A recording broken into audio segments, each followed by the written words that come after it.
नमस्कार मंडळी, सत्यनारायणचा शिरा कसा बनवायचा पाहूया. इथे आपण कढई ठेवली गॅसवरती, यामध्ये घातलं अर्धी वाटी तूप.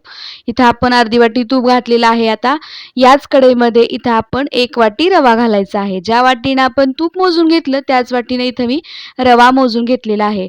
आता आपण प्रसादाचा शिरा करतोय म्हटल्यानंतर यामध्ये समप्रमाणामध्ये आपलं साहित्य तर असलंच पाहिजे. इथं आपण तुपाचा भरपूर वापर केलेला आहे. तर इकडे बघू शकता, इथं अर्धी वाटी तूप आणि 1 वाटी रवा घेतलेला आहे. रवा अगदी मीडियम हीटवरती भाजून घ्यायचा आहे बघा. मस्त असा रवा मीडियम हीटवरती भाजून घेऊया आपण.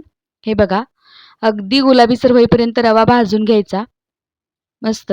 आता यामध्ये घालूया काजू, बदाम, पिस्त्याचे काप. आता रवा पण आपण मीडियम हीटवरती भाजतोय म्हटल्यानंतर इथं आपण काजू, बदाम, पिस्त्याचे कापसुद्धा यामध्ये ॲड करायचे आहेत. म्हणजे आपल्या रव्यासोबत हे काजू, बदामसुद्धा मस्त असे खरपूस होईपर्यंत भाजले जातात. तर इथे बघू शकता, आपल्या रव्याबरोबर आपण काजू, बदाम पण भाजून घेतलेला. रवा चांगला भाजलेला आहे. इकडं दुसऱ्या गॅसवरती मी ना 1 वाटी पाणी आणि 2 वाट्या दूध असं उकळत ठेवलं होतं.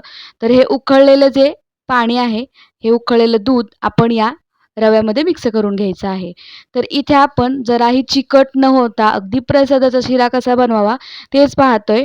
तर इथे मी दुसऱ्या गॅसवरती पाणी आणि दूध उकळून घेतलेलं आहे, तेच यामध्ये मिक्स केलेलं आहे. आणि आता यामध्ये घातलं चवीनुसार साखर.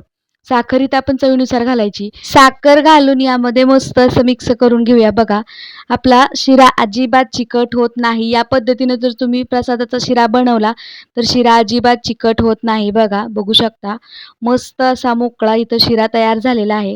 तर इथे आपण प्रसादाचा शिरा तयार करून घेतला. रेसिपी एकदम साधी आणि सोपी आहे. सगळ्याला पटकन करता येते आणि नवशिक्या असाल तर त्या मुलींना सुद्धा पटकन प्रसादाचा शिरा कसा बनवावा हे माहिती नसेल तर अशा पद्धतीनं नक्की करून बघा. आणि हो, व्हिडिओ पूर्ण पाहिल्याशिवाय तुम्हाला रेसिपी नीटनेटकी समजणार नाही. त्रिकोणावर क्लिक करा, म्हणजे पूर्ण डिटेलमध्ये तुम्हाला व्हिडिओ पाहायला मिळेल. तर इथे आपला शिरा तयार झालेला आहे. यामध्ये घातली मी थोडीशी वेलची. अजून वरून ड्रायफ्रुट्स तुम्ही घालू शकता. तर इथं मस्त असा प्रसादाचा शिरा मी बनवून दाखवलेला आहे. या पद्धतीनं तुम्ही नक्कीच घरामध्ये सत्यनारायणचा शिरा करू शकता. इथे परफेक्ट प्रमाण दिलेलं आहे मी. बघा, तर तयार झाला आपला मस्त असा सत्यनारायणाचा शिरा.